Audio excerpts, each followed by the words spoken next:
HDFC bank के numbers अगर हम देखें तो स्टेबल हैं। हालांकि काफ़ी सारे एडजस्टमेंट है, उसको हम डिस्कस करते हैं। सबसे पहले नेट प्रॉफिट की बात करते हैं जो 18,150 करोड़ के आसपास आया है, 12% की ग्रोथ है।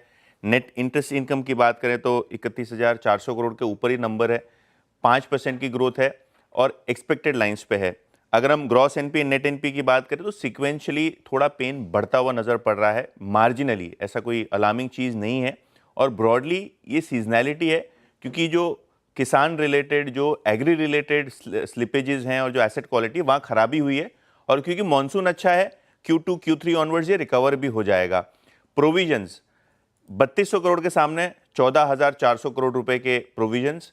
और एक बात यहाँ ऐड करना चाहूँगा कि जो एचडीबी फाइनेंशियल का आईपीओ आया था Q1 में, उसमें जो बैंक ने 9,000 करोड़ रुपए कमाए थे, वो 9,000 करोड़ रुपए इन्होंने प्रोविजंस में फ्लोटिंग प्रोविजंस की तरीके से मार्क कर दिया। तो जो गेन आया था वो पूरा पूरा प्रोविजन कर दिया है। फ्लोटिंग प्रोविजन का मतलब ये है कि आगे जाके अगर कोई बैंक की एसेट क्वालिटी में खराबी आती है तो फ्लोटिंग प्रोविजन से आप एसेट क्वालिटी को प्रोविजन बना सकते हो। इसका मतलब यह है कि आने वाले क्वार्टर्स में कोई बड़ा हिट आपको देखने को नहीं मिलेगा। अपफ्रंट ऑलरेडी इन्होंने अपना फ्लोटिंग प्रोविजन बना दिया है। नेट इंटरेस्ट मार्जिन थोड़े बहुत प्रेशर में है, लेकिन बैंक का कहना यह है सेकेंड हाफ में ये रिकवर होगा।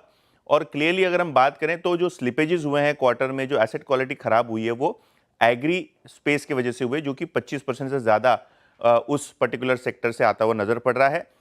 बोनस के अनाउंसमेंट के बाद शेयर में आपने एक दिक्कत देखी है, शेयर अंडर परफॉर्म कर रहा है। कहीं ना कहीं बाजार को ये बनप थी कि नंबर शायद इस तर्ज पे आ सकते हैं, लेकिन मैनेजमेंट के क्लैरिफिकेशन के बाद शायद आज आपको थोड़ा बहुत आउट परफॉर्मेंस देखने को मिले। इनफैक्ट काफ़ी सारे ब्रोकर नोट में पढ़ रहा था और श्रेया इस पे बताएंगी भी, तो नंबर्स किसी ने काटे नहीं है, इनफैक्ट टारगेट बढ़ाए ही हैं। ओके, बिल्कुल टारगेट बिल्कुल नीट क्लीन और बिना धाक धब्बों वाले रिजल्ट्स हैं। और अगर हम आईसीआईसीआई बैंक नेट प्रॉफिट की बात करें तो 12,750 करोड़ के ऊपर नंबर आया है, पोल से लगभग 1,000 करोड़ की बीट है। नेट इंटरेस्ट इनकम भी बात करें तो 21,600 करोड़ के ऊपर है, 11% की ग्रोथ है, जबकि बाजार 5-6% ग्रोथ की बात कर रहा था। और अगर हम ग्रॉस एनपी नेट एनपीएस की बात करें तो इनफैक्ट यहाँ एक मार्जिनल अपटिक देखने को मिला है, लेकिन कहीं ना कहीं ये सारा का सारा जो Q1 का gross NP net NP adjustment होता है, सीजनल होता है, एग्री कमर्शियल व्हीकल सेगमेंट से थोड़ा पेन दिख रहा है, लेकिन क्लियरली नंबर्स बहुत क्लीन है और काफ़ी बेटर मैनेजमेंट की कमेंट्री रही है, काफ़ी कंजर्वेटिव कमेंट्री रही है। इनफैक्ट सेकेंड हाफ में मैनेजमेंट ये भी बात कर रहा है कि नेट इंटरेस्ट मार्जिन जो हैं वो सुधरेंगे। तो हाँ, कमेंट्री के फ्रंट पे और नंबर्स के फ्रंट पे आईसीआईसीआई बैंक बहुत ही clean numbers, slightly better than expectations. Expectation से बेटर हैं, स्पेशली अगर हम जियो की बात करें, रिटेल में भी सुधार देखने को मिल रहा है। कंसोलिडेटेड नंबर्स की बात करें तो मुनाफा लगभग 26,700 करोड़ रुपए के आसपास आया है।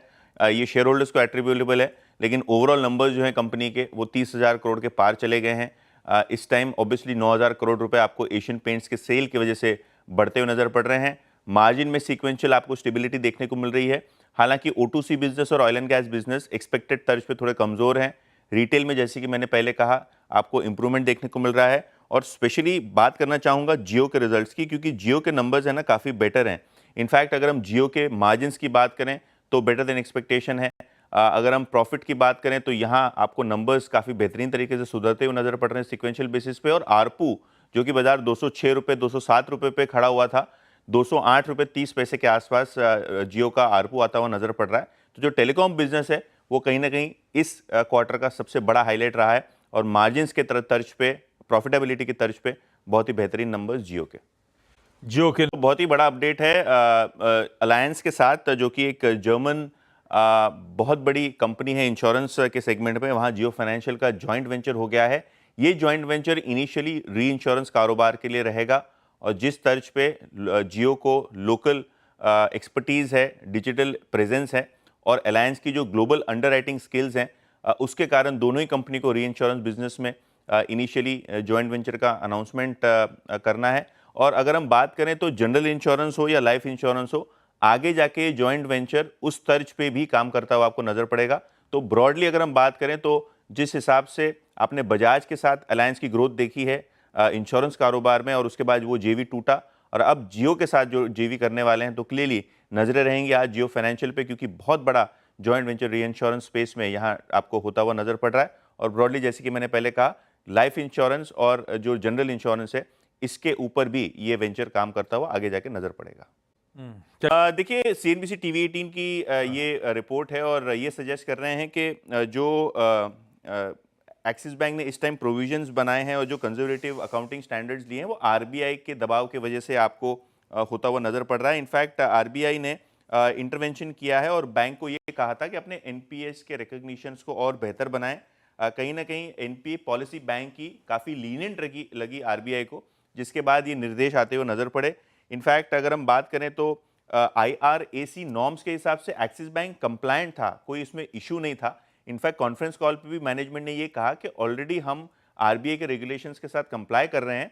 हालांकि कंजर्वेटिव अप्रोच के तहत वो एनपीए अपने जो रिकॉग्निशन है इसको एक्सेलरेट कर रहे हैं। मंडे को ऑलरेडी एक रिएक्शन आ गया, शेयर 5% गिरे। बहुत सारे ब्रोकरेजेस ने भी इस पे लिखा कि अब क्यों जाके बैंक जो है इतना कंजर्वेटिवली अपने एनपीएस राइट ऑफ कर रही है, स्लिपेजेस बढ़ा रही है। टीवी 18 के सोर्सेज के हिसाब से आरबीआई का कहना है, लेकिन हाँ कंप्लायंस के तरीके से एक्सिस बैंक में कोई इशू फ्लैग नहीं हुआ है। मैनेजमेंट ने बहुत एम्पली सारी अपनी चीजें जो है कॉन्फ्रेंस कॉल में ऑलरेडी रख दी हैं। उसका स्टॉक रिएक्शन भी आपको लास्ट वीक आता हुआ नजर पड़ रहा है फ्राइडे को। बिल्कुल फ्राइडे को। सबसे पहले आशीष एल&टी फाइनेंस की बात करते हैं। नेट प्रॉफिट में केवल 2% की वृद्धि और नेट इंटरेस्ट इनकम 8% बढ़ा है। ऑब्वियसली अभी भी एमएफआई कारोबार जो है ये परेशान कर रहा है कंपनी को एसेट क्वालिटी के फ्रंट पे। बंधन बैंक की बात करें तो नेट प्रॉफिट 372 करोड़ आया है। नेट इंटरेस्ट इनकम भी थोड़ा पोल से बेटर आया, इनफैक्ट 100 करोड़ बेटर आया है। 5% का बीट आपको नेट इंटरेस्ट इनकम पे आता हुआ नजर पड़ रहा है और मुनाफा भी आपको इंप्रूव होता हुआ नजर पड़ रहा है वर्सेस एक्सपेक्टेशंस। अगर हम ब्रॉडली येस बैंक की बात करें तो ये नंबर अच्छे हैं। नेट प्रॉफिट में 60% का जंप, नेट इंटरेस्ट इनकम में 6% का जंप और ग्रॉस एनपीए नेट एनपीए दोनों ही तर्ज पे आपको इंप्रूवमेंट, अनुमान के मुकाबले इंप्रूवमेंट नजर पड़ रहा है। तो ये एक काउंटर ध्यान में रखेंगे। आरबीएल के नंबर्स थोड़े डिसअपॉइंटिंग है लेकिन एक्सपेक्टेड तर्ज पे ही है। नेट प्रॉफिट 200 करोड़ आया है, 150 करोड़ का एक्सपेक्टेशन था। नेट इंटरेस्ट इनकम जो है 1500 करोड़ के आसपास आई है, 1521 करोड़ के आसपास का एक्सपेक्टेशन था। और ग्रॉस एनपीए नेट एनपीए आपको बढ़ते हुए नजर पड़ रहे हैं क्योंकि जो क्रेडिट कार्ड के कलेक्शंस हैं और जो क्रेडिट कार्ड बिजनेस में इश्यूज हैं उसके वजह से शायद आपको इस क्वार्टर बैंक जूझता हुआ नजर पड़ रहा है। तो इस पे नजरें रहेंगी। AU small finance bank important update है। मैनेजमेंट ने बहुत सारा नेगेटिव कमेंट्री किया है। इनफैक्ट कमर्शियल व्हीकल सेगमेंट में बहुत दिक्कत आ रही है जो कि एयू बैंक की एक स्पेशलिटी है। तो शायद श्रीराम फाइनेंस के शेयर पे भी इंपैक्ट पड़ता हुआ नजर पड़े। तो ब्रॉडली एयू बैंक के नंबर्स थोड़े वीकर देन एक्सपेक्टेशन क्योंकि ग्रॉस एनपी नेट एनपी बढ़े हैं और डिमांड को लेके जो लोन डिसबर्समेंट्स हैं खास करके कमर्शियल व्हीकल सेगमेंट में वहां दिक्कतें फ्लैग की है एयू स्मॉल फाइनेंस बैंक ने। अच्छा, कुछ इंपॉर्टेंट न्यूज़ तो जेएसडब्ल्यू स्टील के नंबर्स ऑब्वियसली काफी शानदार हैं। रियलाइजेशन फ्रंट पे देखें, प्रॉफिटेबिलिटी फ्रंट पे देखें तो नंबर आपको बेटर दिख रहे हैं। ऑब्वियसली अगर हम रेवेन्यूज की बात करें तो सिर्फ 1% का मोमेंटम देखने को मिल रहा है क्योंकि स्टील के दाम घटे हैं, लेकिन ओवरऑल वॉल्यूम्स जो हैं वो जेएसडब्ल्यू स्टील के लिए बढ़ते हुए नजर पड़ रहे हैं। मुनाफा 2 गुना से ज्यादा बढ़ के लगभग 2200 करोड़ रुपए के आसपास आता हुआ नजर पड़ रहा है। एबिटा ईयर ऑन ईयर 38% का जंप और मार्जिन देखिए किस तरीके से मूव हुए हैं, लगभग 5% का एक्सपेंशन आपको साल दर साल बेसिस पे।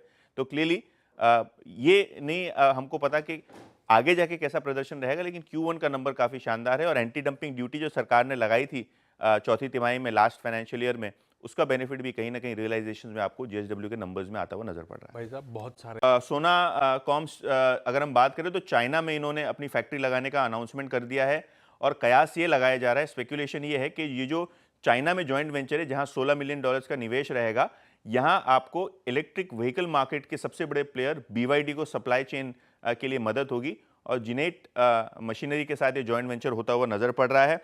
इसके अलावा IndusInd bank fund raise consider करेंगे रिजल्ट्स के पहले, और आशीष ने ये ट्वीट भी किया था वीकेंड पे कि जो रिजल्ट्स है उसके पहले फंड रेजिंग की बोर्ड मीटिंग है 23 जुलाई को। सो इक्विटी से होगा, बॉन्ड से होगा, हमको नहीं पता, लेकिन हाँ 23 को फंड रेजिंग की अनाउंसमेंट है और 28 को जो है बैंक के नतीजे आते हुए नजर पड़ेंगे। और दूसरा अगर हम बात करें डॉक्टर रेड्डीज, तो इनका श्रीकाकुलम प्लांट जो है दिक्कत में पहले भी था, अभी भी है, और यूएसएफडीए के जो इंस्पेक्शन हुआ है उसमें 7 आपत्तियां मिलती हुई नजर पड़ी हैं। रोकना पड़ेगा ये